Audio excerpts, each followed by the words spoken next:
I've probably been asked more than 1,000 times if I'm a US citizen, and that's not even an exaggeration. Growing up in a town along the US Mexico border, I constantly had to verify my documentation status and citizenship to US Customs and Border Patrol agents. And to be clear, we weren't even crossing the border, just going outside city limits, still within the state. It'd go a little something like this.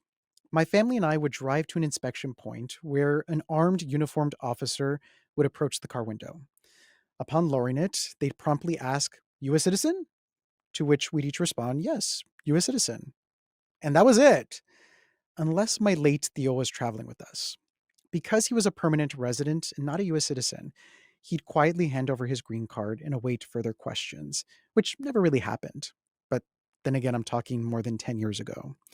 Now, because this whole process felt so normalized to us, I never thought to ask him how he felt during these interactions. Because for me, as a third generation Texan born into citizenship, I never felt worried during these exchanges, which I know is a huge privilege. But I did learn early on that asking for someone's documentation is a high stakes question. The gun at the officer's hip and the giant fence just minutes away from my house was proof of that. Somehow, even though I was born legit less than 2 miles away from the Rio Grande, I'm on one side of a line that the United States government has used to decide that my existence in this country is permitted, while others are criminalized. Now, as you may have heard, the undocumented community has been placed at the center of some very aggressive immigration policies right now. There are promises to deport millions of undocumented people and to end birthright citizenship. And on top of that, the current administration is threatening deportation against US citizens. So at this moment, the line of criminality is being drawn deeper and is changing very quickly. I'm Xorje Olivares, and I want to ask this question. What does the idea of citizenship mean today? This is Hyphenación, where conversation and cultura meet.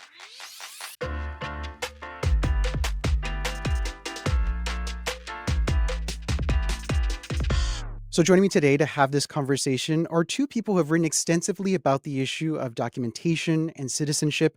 And speaking of writing, I want to ask each of them if there is a piece of written work that they feel is very important for us to be reading right now. So, first, excited to welcome to the program Karla Cornejo Villavicencio. She's the author of the book, The Undocumented Americans, which chronicles the experiences of many undocumented people in this country and showing us that they're not political pawns. They're just everyday people trying to live their life and trying to go about the ways that they just feel is right for them. And it also talks a little bit about her experiences.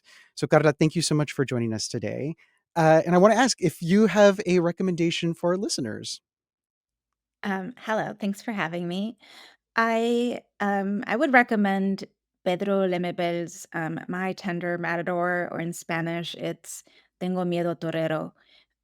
It's a Chilean novel set during the Pinochet years, and it's about like an aging drag queen and trans woman who just survives those years with incredible imagination and um, glamour and melodrama, and I found it very inspiring, and it's pretty slim too. Nice. Thank you for sharing that. Also, I love a queer story. I will always add queer stories to my repertoire of books. Also excited to welcome to the program Javier Zamora, who is best known for his 2022 memoir Solito, which chronicled his own experience as an unaccompanied minor going from El Salvador to the United States. Javier, thank you so much for joining us today and asking if you also have a recommendation for a piece of written work that we should be reading. I do. I think the unexpected perk of publishing a book is getting books in advance. And there's this forthcoming one by Daisy Hernandez called Citizenship, a Story. And the subtitle is Notes on Origin, Familias, and Who We Are. And it's going to come out in early 2026. And I genuinely think everybody should read it because talks directly about this idea, which is an idea about citizenship and countries and race and sexuality, like all these things Yeah. that are affecting us today. Well, thank you each for those suggestions and for again joining me today. I like that you're getting at exactly what we're hoping to talk about during this episode, which is the idea of citizenship. Yes, there is the by the books understanding of what citizenship means, especially here in the United States, but it also is an idea in the sense of being documented is also an idea. But I want to ask, starting with you, Javier, this notion of documentation and when you became fully aware while here in the United States, or maybe even when you were still in El Salvador, that you were undocumented or that the United States government viewed you as such. I had no idea. I was just a kid, but I don't think I truly understood or it began to hit that I was different, completely different, until 9/11 happened.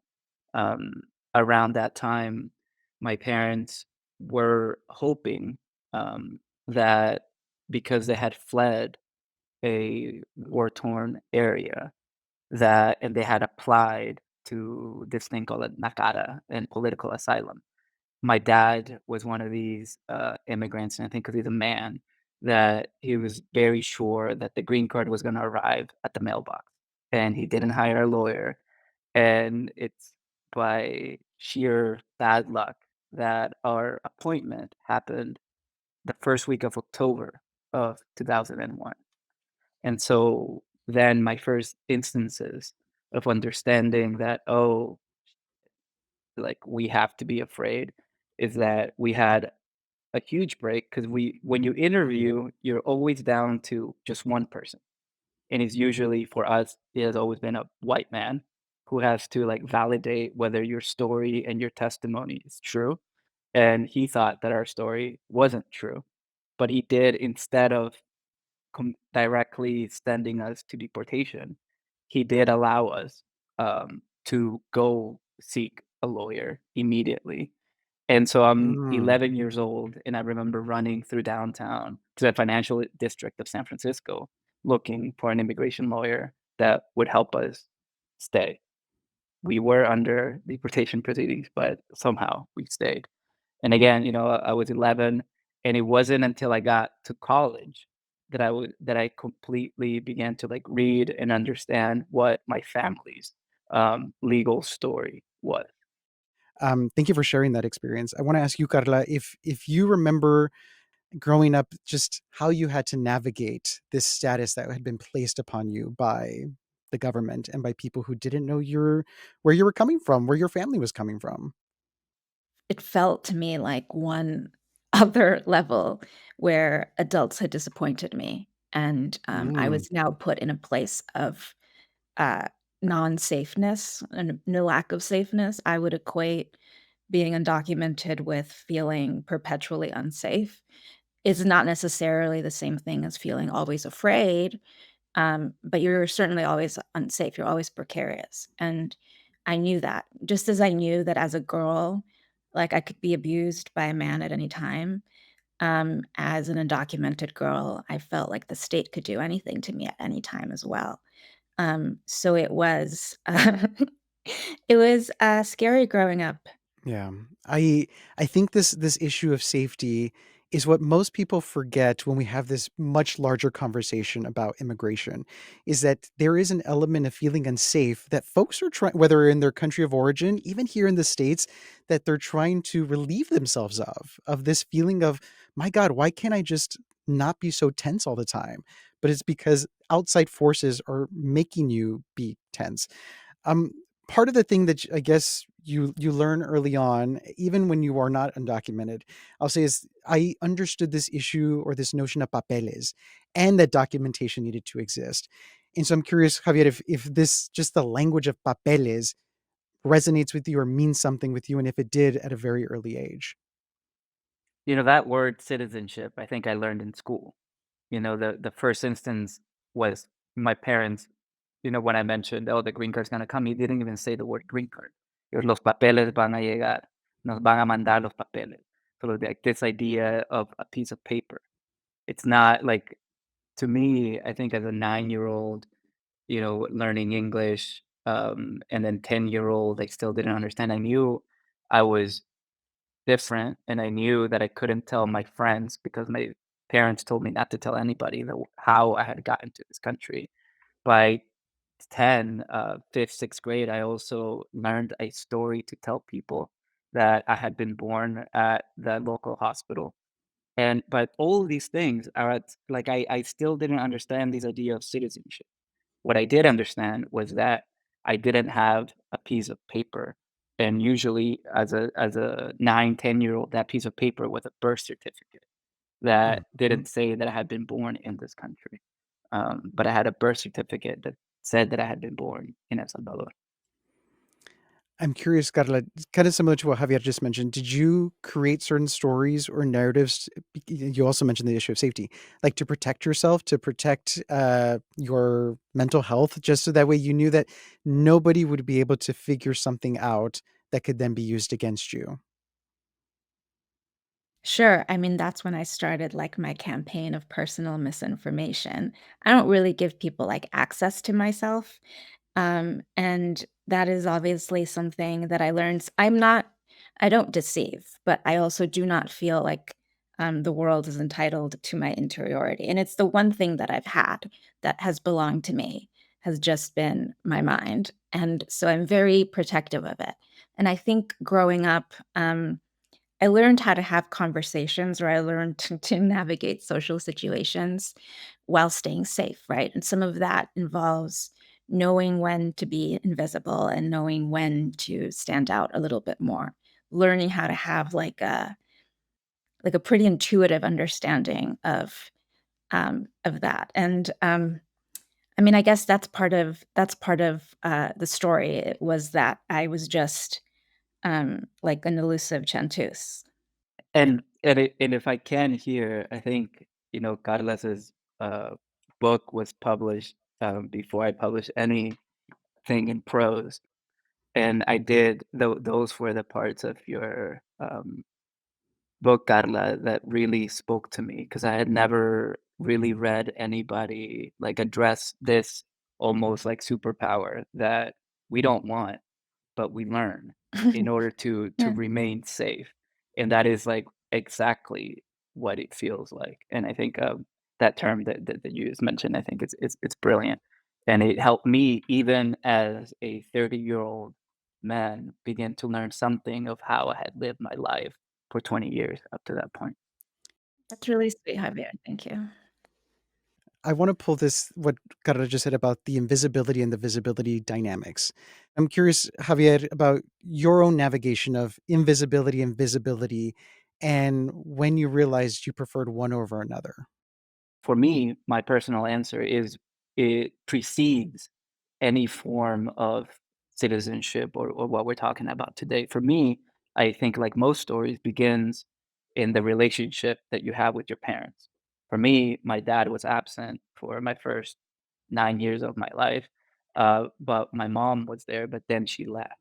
But before she left, she was a young teenage mom, and I think she really pressed upon this at times toxic relationship of you have to be the best. You have to be the valedictorian in order to get a free uniform and free books. And you are going to be my ticket out and our ticket out of poverty. And so for me, before anything that we're talking about, any government, well, I guess you could involve the Salvadoran government here because it doesn't do anything for the poor, and that's the same across the board in any government in Latin America. But I think my story of being hyper visible begins there. It's a survival tactic, and then Hmm. when you get to this country, another government that doesn't do anything for the poor and particularly detests immigrants, I I had to navigate this hypervisibility. I knew that I had to be, an honor roll student in order to get ahead and also get out of poverty, but also to hide and be invisible at different times in order to stay in this country and not go back. You know. I mean, one of the most kind of explicit moments of visibility is the fact that each of you have written something about your experiences. And I love that, Javier, you mentioned how Carla's book was kind of one of the first that you were able to see where this experience had been shared. And I do want to ask, I'm going to ask both of you, but I want to start with you, Carla, about the decision to write the book and to place yourself in such a vulnerable position by talking about a subject that most people would be quite scared to share. The story that I tell is that I kind of fell into it because, like, Trump won the first time, and I felt like there was, like, nothing really that felt, um, representative to me of what being undocumented felt like. I think that I desperately needed to to to witness what was happening in the first Trump administration. I think that I knew what one of the things I learned like just intuitively growing up is what it's like to be a sort of a powerless being, and the the sort of the little safeties that you build up over the years. You know, like Javier said, a lot of that happens academically. It happens through standing out academically. It happens through standing out um, in in the world. Like melting into the background is something that, um, speaking for myself, was dangerous. Would have condemned me to a sameness of sort of the world around me, and that was inconceivable. Similarly to what Carla just said, I think again there weren't many complete or dignified representations of immigrants during the first Trump administration. It was like all these, you know, white liberals were like, "Oh my God, we never heard of undocumented people before when we've been here all along. Let me write some, not thought out book about it." This happened all the time during the first administration, and somehow there were some glimmers, some diamonds there, like Carlos' book, Jose Antonio Vargas' book, but then there was nothing. And so for me, I think I was also, I was writing poetry, and I didn't like what I had produced. My first book of poems came out in 2017, right on as he took power the first time. And I felt that poetry couldn't tell my whole story. But then there were a lot of these non-immigrants writing about immigrants, and it Mhm. made me think, talking about hypervisibility and like this valedictorian mentality, which I wasn't a valedictorian, but I always wanted to be. Um, but I was like, I could do it better. I can tell this story better than all these non-immigrants. And so I think that's how I entered it. Um, by that point, I also had the comfort of having a green card with my book of poems. I did not have a green card. I'm not a citizen yet. Um, would I publish the book now? Yes. But I think our stories are necessary at the end of the day. If I have ever written something that jeopardizes my own uh, legal status in this country, and if I get to be sent out because of anything that I said for any shirt that I'm wearing for saying Free Palestine, then I don't need this country. Why are we trying to be such good quote unquote citizens in order for what? The US is showing its colors and it always has. So we were talking about dignified representation and the fact that each of you saw a moment to be able to share your story. And Carla, when I introduced you, I mentioned again that your book was called The Undocumented Americans. And I love the juxtaposition of those words, especially because I feel like in this national narrative, in the political discourse, most people will say on one particular side of the aisle that those two words don't necessarily go together. So I'm curious for you about the choice to title your book Undocumented Americans, where they can coexist as a hyphenation. Yes, well, people can't really take the hemispheric term America. Um, that's one thing. The publishers recommended, Undocumented America, which felt to me like very National Geographic, and I was like, "No." And then I wanted to be a little bit of a bitch, and I was like, I want it to I want it to be an homage to Henry James, so I want to call it The Undocumented Americans. And yeah, I mean, I don't really feel too intimately with the name, but I do know that my Connecticut State Senator, Chris Murphy, got in trouble for saying something very nice, but very mild. He was just something like, "I feel sorry for our neighbors, the undocumented Americans," and I think maybe he thought that that was the term we're now using. But he got into so much trouble for it. He got so much hate. I know that because I have a Google alert on the undocumented Americans, and for Oh, months, I would get, right-wing blogs being like, all sorts of things. Poor Chris Murphy. So I think my book did have an impact in that it got Chris Murphy into a lot of trouble for embracing the term. So people seem to have an issue with it. but I like that it's now part of the everyday vernacular that folks can easily say undocumented Americans and it feel like an appropriate way to describe a group of people that should have dignity assigned to them. I'm curious for you, Javier, about even just if there was any criticism of those two words, considering the political climate, the discourse that's happening, everything that I mentioned in the intro that's taking place, immigration policy wise, about why folks should not have issue with undocumented Americans being people who exist. For me, like the whole construct of one, the United States is an idea and it's a settler colony.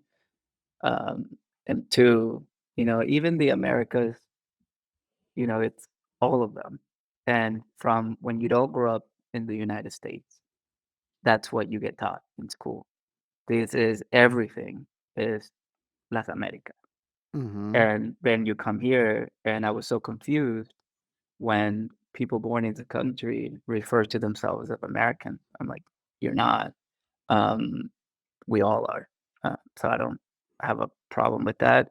Yeah. But, the idea of citizenship, I think that's how somebody becomes undocumented. And then the idea of the United States and a country. In my opinion, both are ideas that don't work. And we need to come up with different ones. Hmm. It's interesting. I talk about this story of how, I'm always having to say I'm a US citizen when I'm back home because it's a border point, it's an entry point. And we were always told to say US citizen, not American citizen, because of this notion of you can be from any part of the Americas. What does that mean? So I think even just that specification of US citizen was just ingrained in me at such an early age. I want to focus on language because there is that notion of American and citizen. And so I want to start with you, Javier, about if either of those words, American or citizen, resonate more with you. None. I've never considered myself either. I've been, especially since the second administration Trump presidency began, I've been really looking at my own trajectory into obtaining papeles. I finally get a green card when during the first Trump administration, and I've had a green card for 6 years now. And for different reasons that I don't want to get into, I haven't applied to become a citizen. Um, and so for me, is like now that I don't have to look over my shoulder as much, or so I thought. Now we're learning in this presidency that, oh, a green card is also not as safe as you once thought. Um, and now I'm even facing this very real and almost urgent question for myself because I have to either apply to renew my green card or apply for citizenship next year, 2026. Um, and so I'm like, why would I want to become, and what does that mean? What am I gaining? I am gaining a vote. I've never voted in my life, not in El Salvador, not here. But is it political citizenship? What am I gaining socially? Um, I don't think I will be gaining anything else that I don't already have. So I don't know. I am with you. I'm still actively thinking about it every single day. Carla, are you in a similar situation where you think about it every day about whether you choose one of those words over another, American or citizen? My life is not filled with a lot of choices, and that's also not a choice I'm given. So, I'm fine with whatever people want to call me, so long as it's not a slur. Um, I guess I do identify as an immigrant. I am naturalized as a citizen, but my brain developed under a certain set of circumstances, and I have a certain set of skills, like I said. So, you don't stop being an immigrant, at any point in the legalization process. I think it is, it's a process of migration. There is a process of, like, acculturation. There's a process of assimilation or not. There's, like, so many, like, things. There's, like, code switching. There's there's a certain set of experiences, I think, that do unite immigrants that are newly arrived immigrants who've been here for decades, sort of like 1.5 generation, there's something that does unite us. And then I think people can choose whatever terms to claim for themselves. Um, but I don't think you really stop being an immigrant, because it is sort of about being someone who doesn't have a place that necessarily wants to claim them. And they are kind of looking out for themselves and looking for a place of safety and freedom and dignity. And then you're willing to move for it. So because of the fact that a lot of this has been chosen for you, what are the words, and because of just the language that we've been using today, that again, the United States government has placed immigrant, migrant, documentation, undocumented, citizen, non permanent resident, what are the ones that you are happy to choose for yourself? I would like to self identify as a genius, but it means more if it's men who call me that. So I would like to invite men to call me that. Um, I identify as a Latina. I identify, it's pretty easy. Like, identify as a New Yorker. Identify as um, shy. I'm shy. I'm a Cancer. So am I. Really, Yes, it's quite a our thing. hearts on our sleeves, Oh my goodness, quite a thing to be. emotional. And I'm a Cancer moon. Look at Stop. us! Oh Oh my my god. Let's god. have a cancer party. We'll do tarots and teenies, which I actually think would be fun for all three of us to do. Javier, do you have any words that you love to use to self-identify? A word, and I think for me, I'm on this quest alongside therapy. First was writing, then was therapy. And through therapy, I think I've been really, you know, thinking about these ideas of, that I don't agree with, like country and citizenship. And then I'm left with, okay, what was taken away from me and what was taken away from a lot of people that look like me, and the words that I would like to use or people to use, and how I refer to myself now, and I'm beginning to without any shame, is saying that ni nawat pipil kuskatanchanet. And that in Nahuatl means I am Nahuatl Pipil from Cuscatan. From Cuscatan is the actual name of what we know now as El Salvador. And so for me, the answer, um, because I do think that artists and writers should look at what is wrong with the world, but also dream of something to provide or gift for the future. And for me, I think the answer is easy. The answer was here before white people showed up.